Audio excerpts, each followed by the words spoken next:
Hello देख रहे हो, वेलकम टू एपिसोड 2 ऑफ दीबा माता मंदिर ट्रैक। लास्ट व्लॉग में आपने देखा कैसे हमने नाइट ट्रैकिंग की शुरुआत की फॉर दीबा माता मंदिर। अगर आपने फर्स्ट व्लॉग नहीं देखा जल्दी से जाके देख लीजिए, क्योंकि उसमें आपको मिलेगी डिटेल्ड इन्फॉर्मेशन। और अब इस एपिसोड में हम करेंगे आगे की जर्नी कवर। चाय और खाना खा के हम निकल लेंगे अब अपने आगे के सफ़र के लिए, क्योंकि आगे का सफ़र थोड़ा और मुश्किल होने वाला है।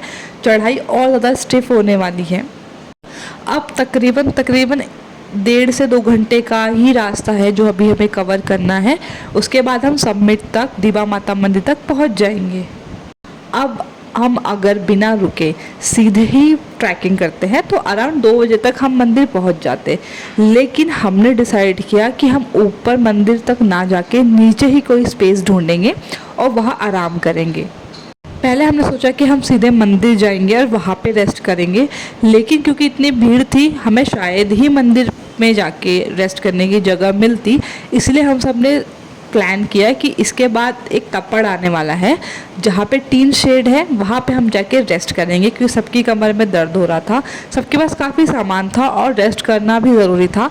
अभी 2 बजे हम अगर ऊपर पहुंच भी जाते हैं तो ऑब्वियसली सनराइज़ हमें नहीं दिखता, तो इसीलिए हमने नीचे ही स्टे करके वही आराम करने का सोचा। थोड़ी देर चल के हमें दिखता है तप्पड़ और फिर हम ढूंढते हैं ऐसी जगह जहां हम सब रेस्ट कर सकते हैं। तप्पड़ में भी काफ़ी भीड़ थी क्योंकि सब लोग नहीं गए थे ऊपर मंदिर की तरफ। काफ़ी लोग यहाँ पे आग जला के भी रेस्ट कर रहे थे और एक तरीके से ये जगह हमें सेफ भी लगी क्योंकि यहाँ काफ़ी लोग थे, तो ऐसा कोई ख़तरा भी नहीं था, हम यहाँ रेस्ट कर सकते थे। और दोस्तों, जंगल के बीच में तारों की छाँव में ऐसे सोकर रेस्ट करना एक बहुत ही अमेजिंग मेमोरी बन जाती है।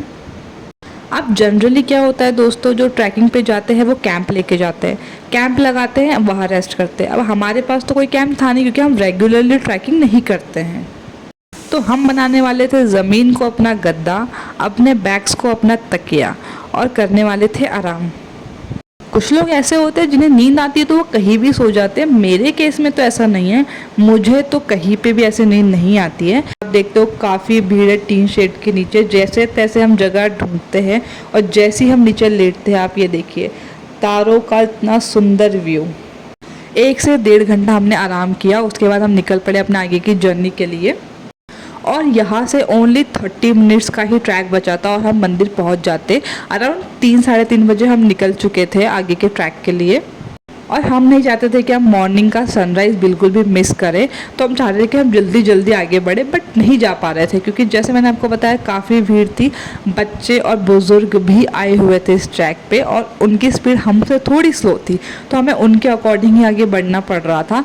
लेकिन फिर हमने जैसे तैसे ट्रिक लगा के उन्हें कहा कि आप आराम से आइए, पीछे से हमें प्लीज़ आगे जाने दीजिए, क्योंकि हमें जल्दी जल्दी आगे पहुँचना है। पहाड़ों पर ट्रैक करते हुए अगर आप स्लो चलते हो ना तो और ज़्यादा थकान महसूस होती है, इसलिए हम बिना रुके फटाफट चाह रहे थे कि हम आगे निकल जाते हैं और मंदिर तक पहुंच जाते हैं। और दोस्तों, फाइनली हम पहुंच चुके हैं समिट पर, दीबा माता मंदिर पे। जो हमारी डेस्टिनेशन थी दीबा माता मंदिर, उसके बैक गेट पे ये रास्ता हमें लेके आता है। और समिट पर पहुंचकर जेन्युइनली बता रही हूँ दोस्तों, रात भर की थकान ही दूर हो जाती है जब हम मंदिर को देखते हैं।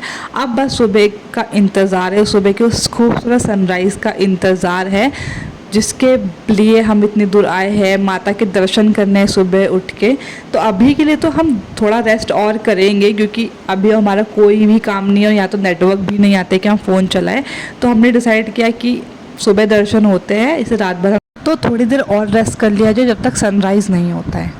मैं तो नहीं सोऊंगी क्योंकि मैंने ये सोच लिया था व्यू है वो मिस नहीं करूँगी। और आप मेरे दोस्तों को देखिए, इनको जहाँ जगह मिली ये यहाँ सो गए और अब हमें मंदिर भी क्लियर दिखने लगा है क्योंकि सुबह हो गई। कुछ इस तरीके से मंदिर के फ्रंट का व्यू है। अभी तो काफ़ी सुविधाएं कर दी गई है। शुरू में एक छोटा सा मंदिर हुआ करता था, अब काफ़ी ज़्यादा डेवलपमेंट हो गया है जहाँ पे लोग आराम से रुक सकते हैं, रेस्ट कर सकते हैं।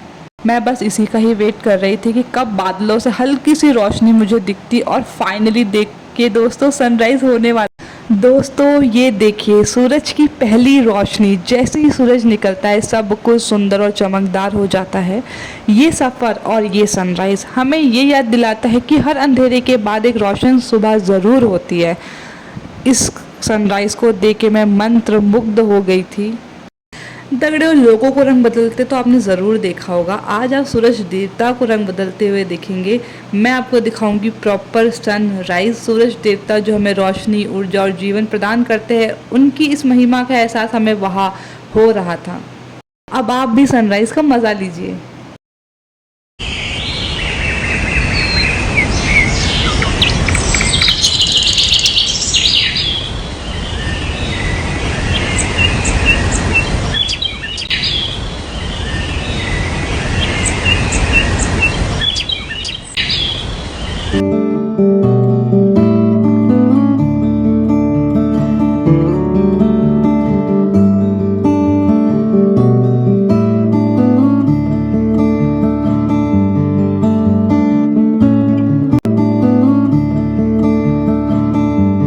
और दगड़ियों, ये रहा दीबा माता का पवित्र मंदिर।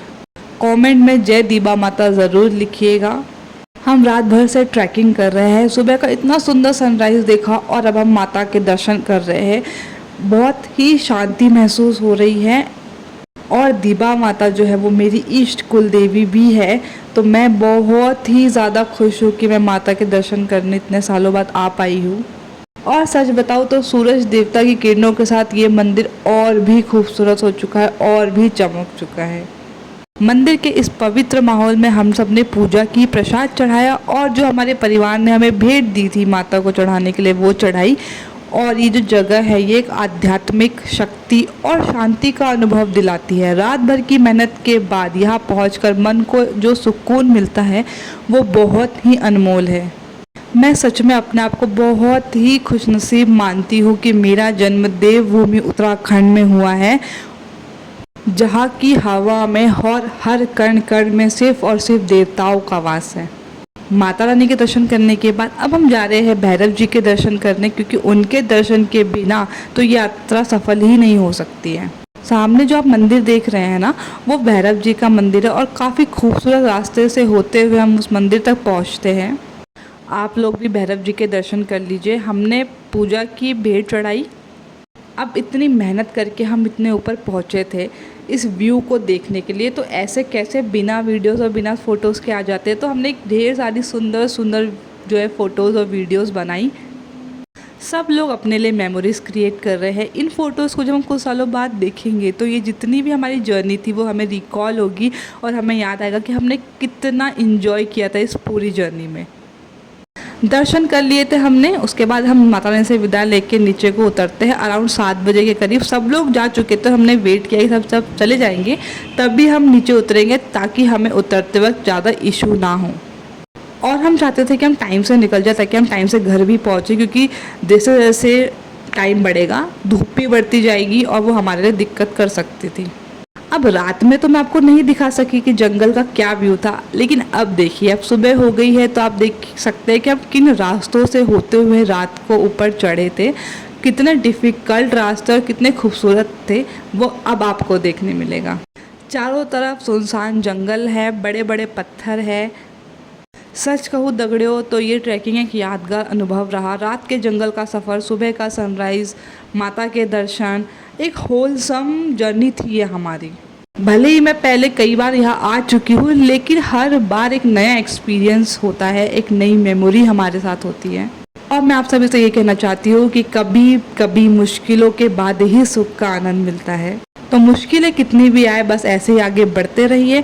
एक न एक दिन आपको वो ज़रूर मिलेगा जिस चीज़ के लिए आपने मेहनत की है और मुश्किलों का सामना किया है। ये जो दो हमारे भाई थे ये ऑलरेडी हमसे आगे भाग चुके थे और पहुंच चुके थे उसी लोकेशन पे जहाँ हमने रात को बनाई थी चाय। और हमारा मॉर्निंग का प्लान था कि हम बनाएंगे मैगी, तो सब कुछ इंतज़ाम हो रखा था। बढ़िया सी दोनों भाइयों ने मैगी बनाई और हमने मैगी खाई, क्योंकि सुबह सुबह भी हमें भूख लग गई थी।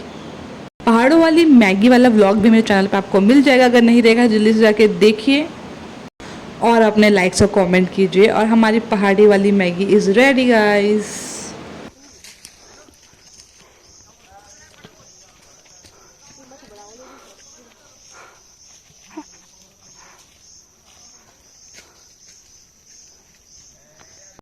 अब आप अगर कभी ट्रैकिंग पे गए हो तो आपको पता होगा कि ऊपर चढ़ते वक्त तो हमें थकान होती ही है क्योंकि हमारी सांस फूलती है, लेकिन नीचे उतरते वक्त भी उससे डबल ट्रिपल थकान होती है क्योंकि हम काफ़ी फोर्स से नीचे उतरते हैं तो घुटनों में और हमारे पैर की जो उंगली है उसमें होता है दर्द। क्योंकि हम लोग गए थे अपने ट्रैकिंग शूज़ पहन के, तो उतरते वक्त काफ़ी पेन हो रहा था उंगलियों में, तो हम सब ने तो अपने जूते ही उतार दिए कि पैदल चलते हैं, दर्द कम होगा।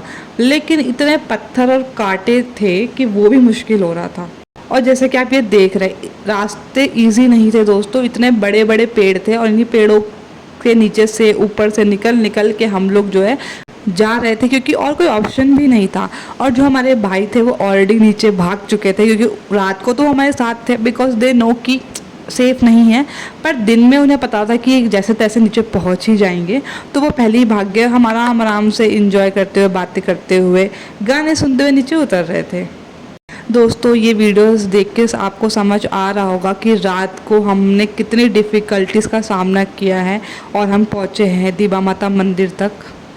एकदम घना जंगल है, बट ये है कि सिर्फ हम नहीं थे, और भी लोग थे जो हमारे साथ नीचे उतर रहे थे। लास्ट व्लॉग में आपने देखा होगा हम एक स्पॉट पर रुके थे जहाँ छोटी सी होटल थी जहाँ हमने पानी भरा था। हाँ, तो अब ना वही स्पॉट आने वाला है और हम काफ़ी देर से चले जा रहे हैं, चले जा रहे हैं, चले जा रहे हैं, चले ही जा रहे हैं, वो स्पॉट ही नहीं आ रहा है। और हम एक दूसरे को पूछ रहे हैं भाई कब आएगी दुकान, क्योंकि वहाँ पहुँचने के बाद एक रिलीफ महसूस होगा कि अब थोड़ा ही बचा है, बट वो स्पॉट ही नहीं आ रहा था। यही होता है जब आपको कहीं जाना हो तो आप फुल ऑन एक्साइटमेंट में होते हो, जैसे आप वहाँ से वापस आ रहे होते हो तो आपको लगता है कि कब हम घर पहुँचे, क्योंकि सुकून फिर घर पहुँच के ही मिलता है। अब हम जब नीचे को उतर रहे थे तो हमने कुछ औरतों को देखा, तो हमने उनसे ऐसे पूछ लिया कि आप कहाँ जा रहे हो, तो उन्होंने कहा कि वो घास काटने जा रहे हैं। मतलब आप सोच सकते हो कि इतने घने जंगल में, इतने हाइट पे वो घास काटने जा रहे हैं। और देखिए उनके सर पे बॉटल है, कितने स्टाइल से वो बॉटल रख के जा रहे हैं। पहाड़ी औरतों की तो बात ही कुछ और है। और फाइनली दोस्तों वो दुकान हमें दिख जाती है और हमारी सांस में सांस आती है कि भाई हम पहुंच चुके हैं। फिर यहाँ हम थोड़ा सा कुछ खाते हैं, पीते हैं और थोड़ा देर रेस्ट करते हैं, क्योंकि हम कंटिन्यू चले जा रहे थे, हम कहीं पे भी नहीं रुके थे। और कुछ देर चलने के बाद हम पहुँच जाते हैं नीचे झलपड़ी गाँव में, जहाँ से हमने अपनी ट्रैकिंग स्टार्ट की थी और काफ़ी धूप भी आ गई थी। तो दोस्तों इसी के साथ ये व्लॉग भी ख़त्म होता है। आपको ये व्लॉग कैसा लगा ज़रूर कमेंट करके बताना। और थैंक यू सो मच, आपने फर्स्ट व्लॉग को काफ़ी सारा प्यार दिया। इसी तरह आगे आने वाले व्लॉग्स को प्यार दीजिएगा। चैनल को सब्सक्राइब कर लेना। Bye bye.